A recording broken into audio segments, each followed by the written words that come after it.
நிறைய பேர் கேட்குறது, அக்கா ரைஸ் எப்படி வடிப்பீங்க காட்டுங்க. நீங்க ஸ்டேஷனரி கடையிலலாம் ஆஃபீஸ் கிளிப்ஸ்ன்னு கிடைக்கும். அதுல பெரிய சைஸ் 2 வாங்கி வச்சுக்கோங்க. இதை யூஸ் பண்ணி தான் நான் ரைஸ் வடிப்பேன்.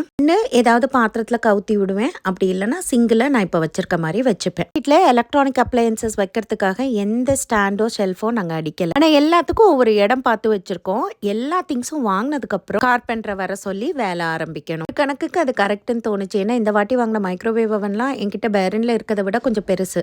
இந்த மாதிரி எலக்ட்ரானிக் அப்ளையன்சஸ் எல்லாமே நான் வந்து பேரன்ல ஏதாவது சேல் போடும்போது தான் வாங்குவேன். ஃப்ரிட்ஜ், வாஷிங் மிஷின், ஏசி இது 3 தான் நாங்க இந்தியாவில் வாங்கினோம் புது வீட்டுக்காக. எல்லாம் வெளிநாட்டுல இருந்து கொண்டு வந்திருக்காங்க. பயங்கர பணம் செலவாயிருக்கும். அப்படிலாம் கிடையாது. வெளிநாட்டுல வாங்குற ரீசனே விலை கம்மிங்கிறதுக்காக மட்டும்தான். அதே மாதிரி அடிக்கடி நம்ம ஊருக்கு வரோம். ஸோ நமக்கு லக்கேஜ் இருக்கு. ஸோ அப்படி வரும்போது போகும்போது கொண்டு வந்து வச்சுப்போம். வீட்டில் இருக்க ஒவ்வொரு பொருளுக்கு பின்னாடியும் ஒவ்வொரு கதை இருக்கு. 12 வருஷமா சிறுக சிறுக சேர்த்து வச்சோம்.